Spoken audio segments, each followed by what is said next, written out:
परिचय। बच्चों, हमने पौधों के बारे में बहुत सारी बातें जान ली हैं। अब हम पौधों में श्वसन के बारे में सीखेंगे। श्वसन वृद्धि, प्रजनन एवं जीवन की अन्य गतिविधियों हेतु ऊर्जा उत्पन्न करने के लिए शर्करा दहन की एक प्रक्रिया है। यदि ऑक्सीजन उपस्थित है तो ये ऑक्सी श्वसन कहलाता है। यदि ऑक्सीजन उपस्थित नहीं है तो ये अनाक्सी श्वसन कहलाता है। और किण्वन में ग्लाइकोलिसिस के विखंडित उत्पाद का उपयोग किया जाता है। लैक्टिक अम्ल किण्वन में लैक्टिक अम्ल बनता है, जबकि एल्कोहल किण्वन में एथेनॉल बनता है। इसलिए इस पूरे मॉड्यूल में हम पौधों में श्वसन के बारे में जानेंगे।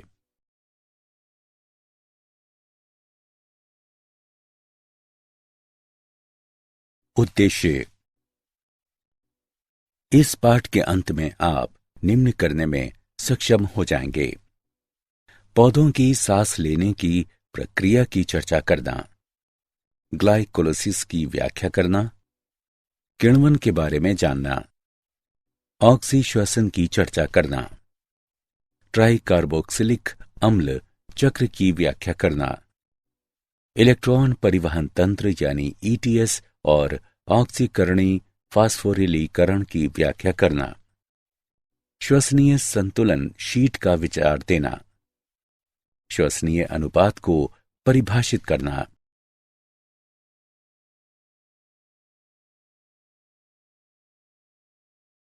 क्या पादप सांस लेते हैं? इस प्रश्न का कोई परोक्ष उत्तर नहीं है। पौधों में श्वसन ऑक्सीजन का उपयोग और कार्बन डाइऑक्साइड को मुक्त करना है। पौधे अपना भोजन बनाने के लिए भी कार्बन डाइऑक्साइड का उपयोग करते हैं और इस प्रक्रिया में ऑक्सीजन भी मुक्त करते हैं। ये प्रक्रिया प्रकाश संश्लेषण कहलाती है। पौधों में श्वसन के लिए कोई विशिष्ट अंग नहीं होते हैं, लेकिन इनमें रंध्र और वात रंध्र पाए जाते हैं। पौधों में श्वसन ऑक्सीजन का उपयोग है, जो ग्लूकोज के साथ जुड़कर कार्बन डाइऑक्साइड, जल और ऊर्जा उत्पन्न करती है। ग्लूकोज के दहन से कार्बन डाइऑक्साइड, जल और ऊर्जा प्राप्त होती है।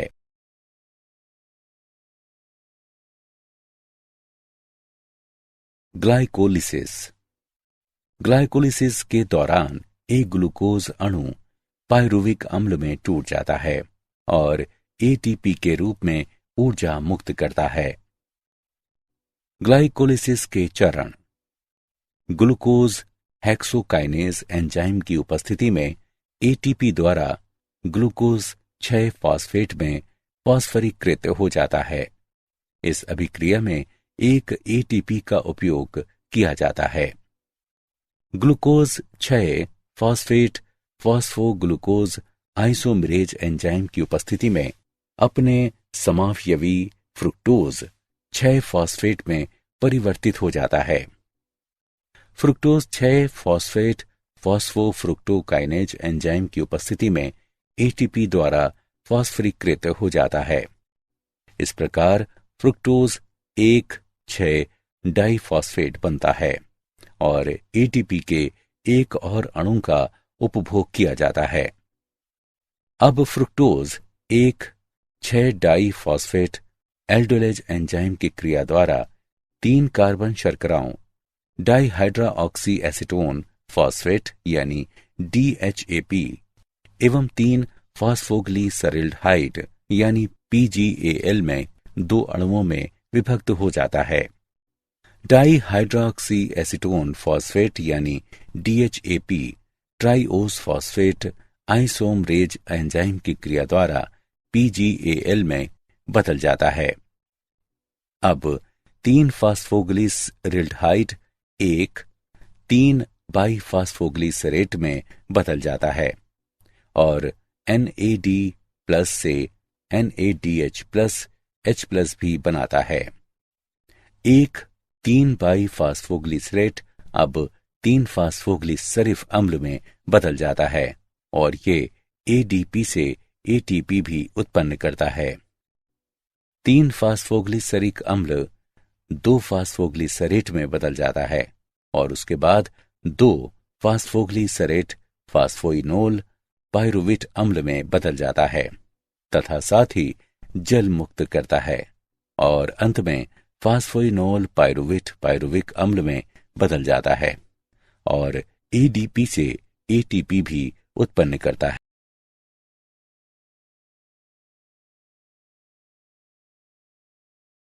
किण्वन। किण्वन सूक्ष्म जीवों द्वारा कार्बनिक यौगिकों के अनाक्सी विखंडन की प्रक्रिया है। उदाहरण के लिए यीस्ट ऑक्सीजन की अनुपस्थिति में अनॉक्सी श्वसन कर सकता है। लैक्टिक अम्ल किण्वन में पायरुविक अम्ल लैक्टिक डिहाइड्रोजिनेज एंजाइम द्वारा लैक्टिक अम्ल में परिवर्तित हो जाता है। अपचयी कारक NADH प्लस H+ होता है जो NAD+ के लिए पुनः ऑक्सीकृत हो जाता है। एल्कोहल किण्वन में पायरुविक अम्ल एसीटैल्डिहाइड उत्पन्न करने के लिए कार्बन डाइऑक्साइड का एक अणु मुक्त करता है। उसके बाद एसीटैल्डिहाइड NADH प्लस H+ को पुनः ऑक्सीकृत करता है और तब ये एथेनॉल में अपचित हो जाता है। पायरुविक अम्ल डीकार्बोक्सिलेज और एल्कोहल डिहाइड्रोजिनेज एंजाइम इन अभिक्रियाओं को उत्प्रेरित करता है।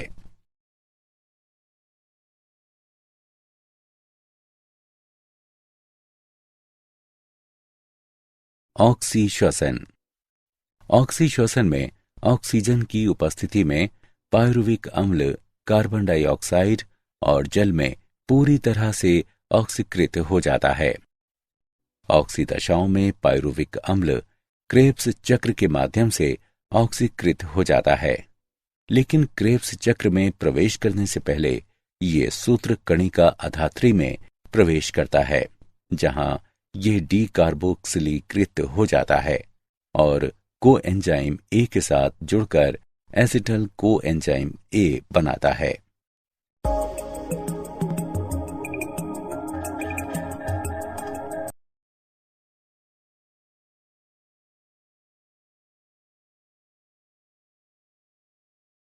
ट्राइकार्बोक्सिलिक अम्ल चक्र। ऑक्सीजन की उपस्थिति में सूत्र कणिका के भीतर संपन्न होने वाला श्वसन चक्र क्रेब्स चक्र या ट्राइकार्बोक्सिलिक अम्ल चक्र कहलाता है।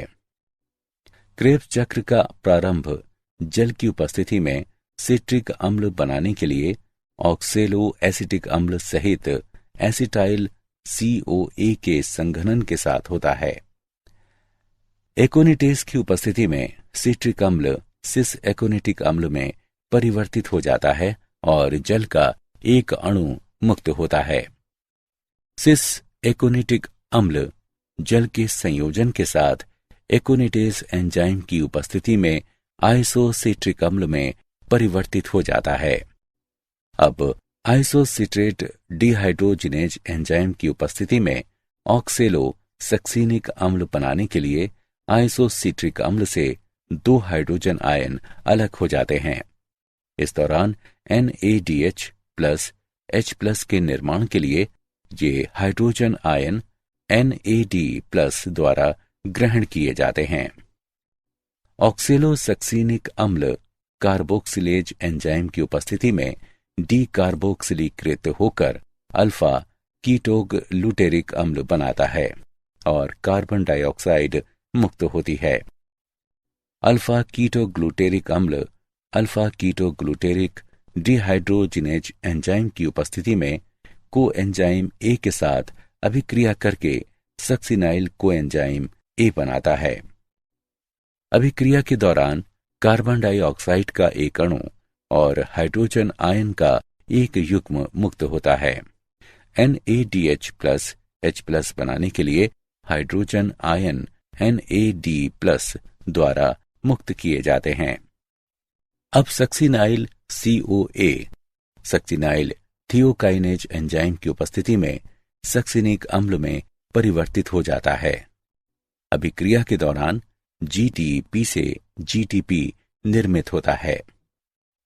अब सक्सिनिक अम्ल सक्सिनिक डिहाइड्रोजिनेज एंजाइम की उपस्थिति में डिहाइड्रोजनकृत होकर फ्यूमेरिक अम्ल बनाता है और 2 हाइड्रोजन परमाणुओं को मुक्त करता है, जो FADH2 बनाने के लिए FAD द्वारा ग्रहण किए जाते हैं।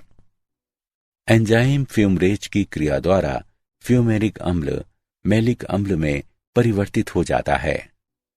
मैलिक अम्ल NAD+ एवं मालेट डिहाइड्रोजिनेज एंजाइम की उपस्थिति में ऑक्सैलो एसिटिक अम्ल में ऑक्सीकृत हो जाता है।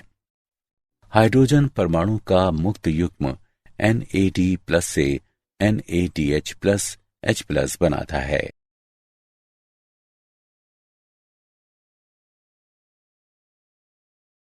इलेक्ट्रॉन परिवहन तंत्र यानी ETS तथा ऑक्सीकरणी फास्फोरिलीकरण। ग्लाइकोलिसिस और क्रेब्स चक्र के दौरान ग्लूकोज ऑक्सीकृत हो जाता है और कोएंजाइम NAD+ एवं FAD NADH+H+ और FADH2 में अपचित हो जाते हैं। सूत्र कणिका में NADH+H+ से उत्पन्न इलेक्ट्रॉन वाहक प्रोटीन पर स्थानांतरित हो जाते हैं और उत्पन्न प्रोटॉन पूरी झिल्ली में स्थानांतरित हो जाते हैं। इलेक्ट्रॉन वाहक प्रोटीन द्वारा चयनित इलेक्ट्रॉन साइटोक्रोम से निकलकर इलेक्ट्रॉन परिवहन श्रृंखला में साइटोक्रोम की ओर स्थानांतरित होते हैं और ज्यादातर प्रोटॉन पूरी झिल्ली पर स्थानांतरित हो जाते हैं। अब इलेक्ट्रॉन साइटोक्रोम C द्वारा साइटोक्रोम C ऑक्सीडेज कॉम्प्लेक्स पर स्थानांतरित किए जाते हैं और साइटोक्रोम C ऑक्सीडेज कॉम्प्लेक्स प्रोटॉनों को भी झिल्ली के बाहर स्थानांतरित करता है। अब इलेक्ट्रॉन अंतस्थ इलेक्ट्रॉन ग्राही कहलाने वाली ऑक्सीजन तक स्थानांतरित किए जाते हैं और उत्पाद के रूप में जल बनता है। सूत्र कणिका की पूरी झिल्ली में प्रोटॉन का स्थानांतरण प्रोटॉन प्रवणता निर्मित करता है और प्रोटॉन जो एक विशिष्ट चैनल प्रोटीन के माध्यम से माइटोकॉन्ड्रियल अधात्री से पुनः प्रवेश करते हैं, ATP सिंथेज कहलाते हैं। पुनः प्रवेश करने वाले प्रोटॉन ADP और फॉस्फेट से ATP संश्लेषित करते हैं। इस क्रियाविधि के माध्यम से ATP का निर्माण ऑक्सीकारी फास्फोरिलीकरण के रूप में जाना जाता है।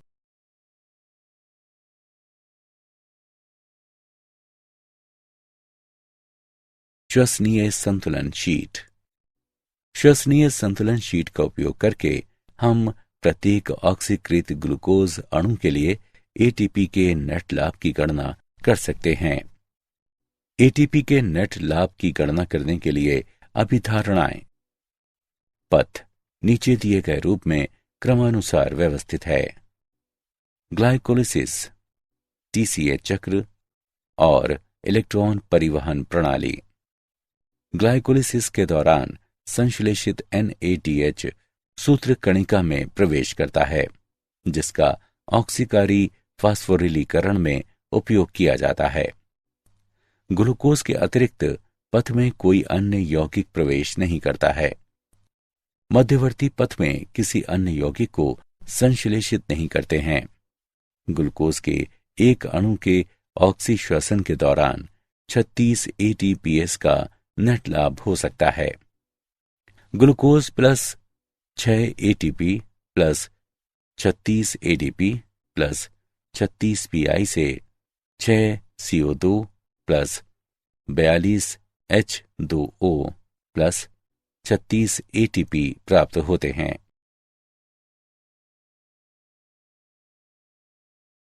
एम्फीबोलिक पथ। प्रायः कार्बोहाइड्रेट का उपयोग श्वसन की क्रियाधार के रूप में किया जाता है। श्वसन में प्रवेश करने से पहले कार्बोहाइड्रेट सबसे पहले ग्लूकोज में परिवर्तित होते हैं। अन्य क्रियाधार भी सांस ले सकते हैं, लेकिन वे पहले चरण में पथ में प्रवेश नहीं करते हैं। उदाहरण के लिए सबसे पहले वसा को ग्लिसरॉल और वसा अम्ल में विघटित होने की जरूरत होती है। वसा अम्ल को एसिटाइल CoA में विघटित होने की जरूरत होती है और उसके बाद वे पथ में प्रवेश कर सकते हैं।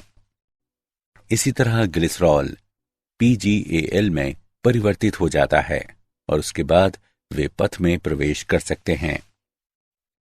प्रोटीन में वे पहले अमीनो अम्लों और उसके बाद पायरुविक अम्ल में विघटित होते हैं और श्वसन पथ में प्रवेश करते हैं।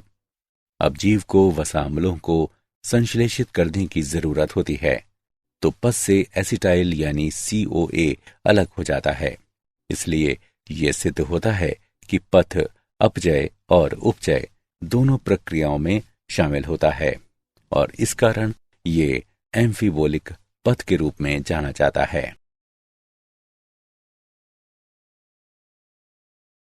श्वसनीय अनुपात। ऑक्सी श्वसन में ऑक्सीजन का उपभोग किया जाता है और कार्बन डाइऑक्साइड बाहर मुक्त की जाती है। ऑक्सी श्वसन में मुक्त की गई कार्बन डाइऑक्साइड और उपभोग की गई ऑक्सीजन का अनुपात श्वसनीय अनुपात कहलाता है। RQ बराबर मुक्त हुई CO2 का आयतन बटे उपयोग की गई ऑक्सीजन का आयतन। श्वसनीय अनुपात का मान श्वसनीय क्रियाधार पर निर्भर करता है।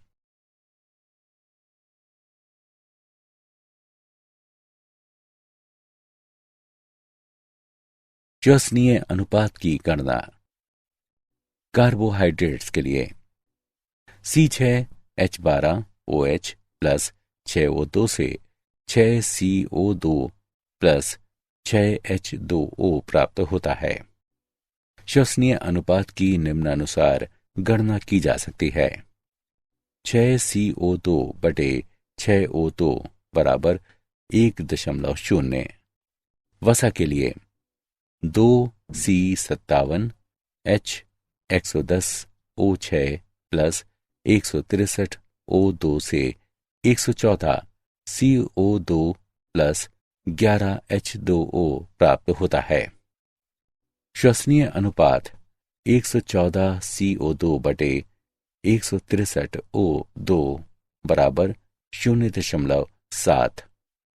प्रोटीन के लिए श्वसनीय अनुपात का मान 0.9 होता है।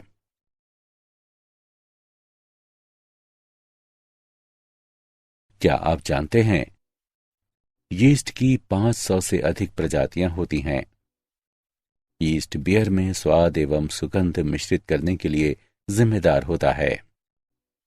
यीस्ट वंश सैकरोमाइसीस का सदस्य है, जिसका अत्यधिक वाणिज्यिक महत्व होता है क्योंकि ये बियर, वाइन आदि बनाने के लिए जरूरी होते हैं।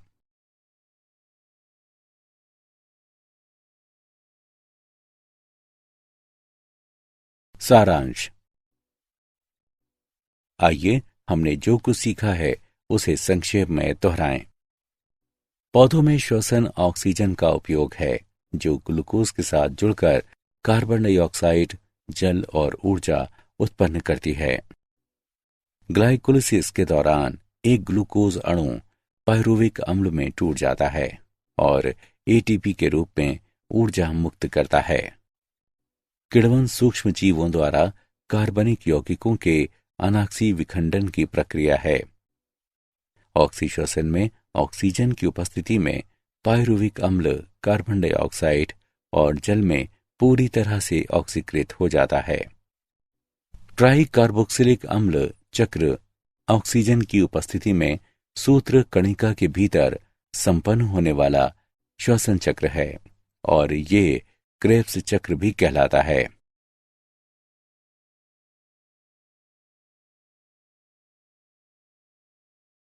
इलेक्ट्रॉन परिवहन प्रणाली के माध्यम से ATP का निर्माण ऑक्सीकारी फास्फोरिलीकरण कहलाता है। ग्लूकोज के एक अणु के ऑक्सी श्वसन के दौरान 36 ATPase उत्पन्न होते हैं। श्वसन पथ एफिबोलिक पथ है। ऑक्सी श्वसन में मुक्त की गई कार्बन डाइऑक्साइड और उपभोग की गई ऑक्सीजन का अनुपात श्वसनीय अनुपात कहलाता है।